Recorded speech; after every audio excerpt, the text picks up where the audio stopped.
All right. Well, thank you so much for joining us, Kutiba. We really appreciate you taking time out of your busy, busy day. I know you have a lot of teams, a lot of locations, a lot of travel to manage, so we appreciate it. Yes, thank you for having me. I'm so excited to be here. Absolutely, absolutely. Let's jump right into some of our questions. You are one of our most experienced guests, I think, on so many different levels. So I'm excited to hear your thoughts on these things. Yeah. Um, so, how do you ensure clinical excellence across multiple regions without sacrificing individual care? As I know, you work in so many different spaces. Yes, so clinical excellence to me begins with a foundation of consistency. So I don't know how many people know this, but I was the first hire for ABA Centers of Florida. So I had the opportunity to help establish clearly defined standards, measurement tools, procedures, policies, platforms that drove meaningful clinical outcome standards that now expanded across different regions that we actually have service areas in. But as we continue to grow, we're also very excited to build on that foundation that was set, including integrating AI into our practice to further enhance care and efficiency of that care. But we are also very excited to have grown so rapidly with these high clinical standards, and we're about to celebrate our fifth anniversary at ABA Center, serving over 60 service areas nationwide. So, this rapid growth that we are maintaining and holding a strong commitment to clinical quality while we do it, we also have been recognized and named for one of the highest and fastest growing companies on the Inc. 5000 list. So last year we were top five, and this year top 25. So I think ensuring clinical excellence in multiple regions, just to hone in on that is you have to have a true connection to clinical excellence, but then also to operational growth in order to make sure we sustain that. Absolutely, absolutely. You can have the goal of clinical excellence, but if you don't have the operations to support it, you're just never going to achieve it. Absolutely. Absolutely. Absolutely. So, what strategies have you found most effective for training competent clinical leaders, especially in the ABA space? So, developing strong leaders begin with intentional mentorship, structured leadership pathways for them. So, on the clinical side, I'm very deliberate about pairing emergent leaders with more experienced executives and giving them like stretch assignments, whether it's leading key initiatives in the workforce, presenting clinical outcomes, or talking on public speaking platforms, right? Like conferences and or any type of media to represent our organization and to build awareness and traction so that we can gain more clients, but then also grow the staff that we work with. At ABA Centers, we've cultivated a culture where clinical excellence and operational excellence grow together. We are on a dyad model, and these aren't separate tracks. They're very symbiotic, right? So our chairman founded the company in mid 2020, and we've been deeply rooted in our commitment to excellence since then. So we have training and professional growth at the core of our mission, and that's why we created our own in-house training hub called the Academy of Excellence. So when clinicians come to us, they are fully trained on all processes, procedures, and metrics, and they know the expectation before they hit the ground running. So, how do you balance then the data-driven decisions with that human side of therapy and of staffing as well?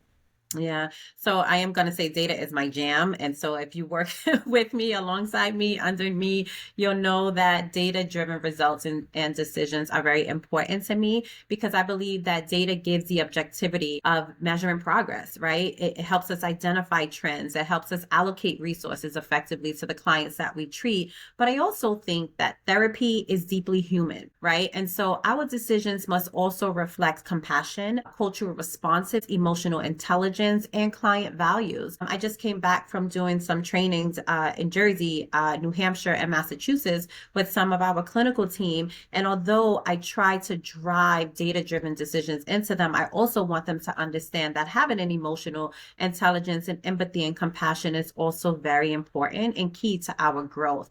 So we train our teams to interpret data within a context, not just looking at numbers, but truly understanding the story behind the numbers. So for example, if I have a behavior reduction behavior that is presented during a case in the reduction of the behavior plateaus, we ask deeper questions like what's going on in that client's environment? Has the rapport shifted with that client? And this is why that presentation is increasing. So our goal is to marry analytics with empathy, ensuring that both the science and the heart of ABA are honored. So in fact, my team just submitted a research paper last week on building a rapport and pairing with the clients because our RBTs do so well with that. And this idea was inspired by our chairman who eagerly wants us to highlight how we're getting it right at ABA centers. So, well, pairing the science with the heart. Yeah. That is the core of what makes ABA effective when it Yes. is most effective. Yes. Absolutely. So, what trends in the ABA field do you think will be redefining the service and the delivery of the service in the next 4 to 5 years? I think there are so many transformative trends that is going to shape the future of ABA because ABA is so new, right? And everyone has these innovative ideas.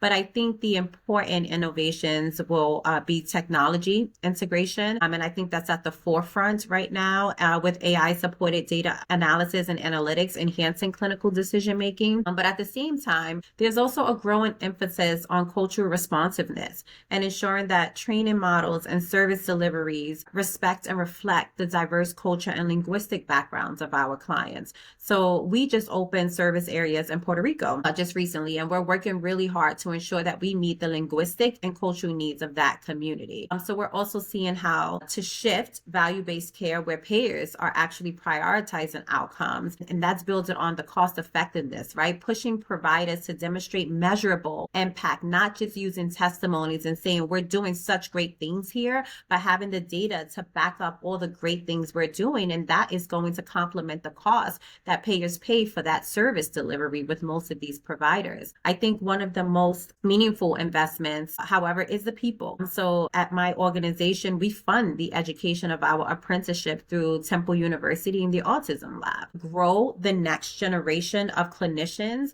from within your organization where you train them up and you continue to grow this industry and this field.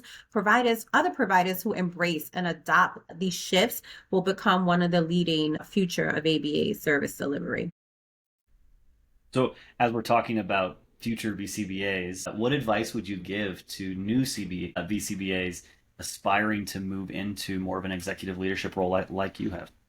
Yeah, I always say you start by mastering your craft, but you also have to know what your craft is. So many clinicians, they don't understand their why or their purpose. They just know I'm in this field and I have to do what I'm told to do. But I think having a strong clinical competence is a foundation of credibility. So from there, you seek mentorship and you pursue opportunities that push you beyond your comfort zone. And that's very important. I think it's essential to learn the language of operations, finance, compliance, right? Because you can't effectively lead what you don't understand. And so many clinicians want to grow their own organizations, but you have to have that operations hat as well in order to continue that growth. So just as importantly as we continue to build on our emotional intelligence, leadership is just as much about the people as it is about the outcomes. So my advice would be to stay mission focused, especially when you sit in executive roles where competing priorities are constant. Having an ability to align your decisions with client outcomes, but also operational values and organizational values where that defines your leadership. Always remain professional until the end. I would say that all the time and constantly making data-formed decisions rather than emotional decisions. And most importantly, don't wait for a title to lead. Lead from where you are and stay grounded in your why. My own professional journey at ABA Centers is a reflection of this mindset. So I began as the clinical director. I advanced to the director of operations of diagnostics and then VP of assessments. And now I serve as a chief clinical officer. So growth happens with passion, preparation, and when purpose is aligned. They focused on the work, not necessarily the bigger The title. title, because titles are rented. And I think I said that in my last podcast. And I will never forget that. Deshonda also states that in all of her talks. And it's something that I keep in the back of my head, right? Somebody gives you a title, but they can get rid of you tomorrow. And that title is gone. So you have to remain steadfast in who you are and your knowledge base. your skills and your impact are the things that stay beyond the title. Absolutely. That's awesome. That's awesome. So I have to ask a couple of marketing questions too. I know you're more on the clinical side, but I know you're also Yeah. in leadership, so you're in those discussions as well. Since we are a behavioral health specialized agency, right, we try to include these every time. Obviously, you are in a very, very competitive space. How did your team go about gaining new clients right now? What is working well for ABA centers across the country?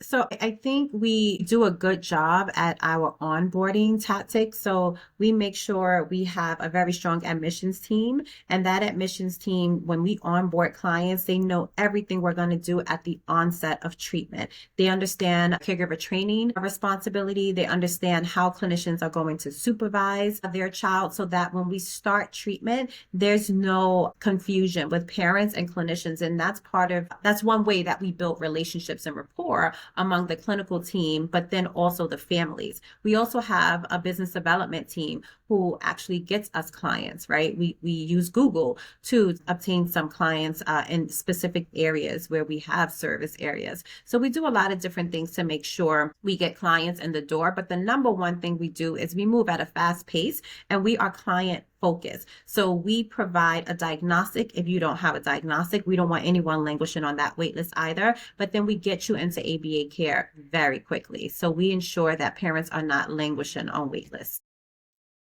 You guys handle your business development a lot like you handle a lot of other pieces with clean processes that are reinforced over and over and over again. Yes, yes, we do. Absolutely. So then what is one marketing tactic that your team is either considering or watching really carefully in the marketplace? I would say ensure families know the why and we build awareness around what we do. I think so many families that come to us or come into this industry, they are blindsided. They don't know what we actually do and how we actually make a behavior change. So we do that by building awareness. We go on different media platforms. I speak on podcasts. I train clinicians to speak to the why and make sure our families understand at the onset. But then we also train our business development team to speak clinically to parents, but then also speak in layman terms so they actually understand what that process would look like. But then once they get into care, what are those expectations as well? Perfect. Well, thank you so much for sharing some of your insights. Thank you for the work that you're doing. I know you and your team are making a huge impact in the space and in the communities you're serving. So thank you so much. Thank you, Tim, for having me. I appreciate this opportunity.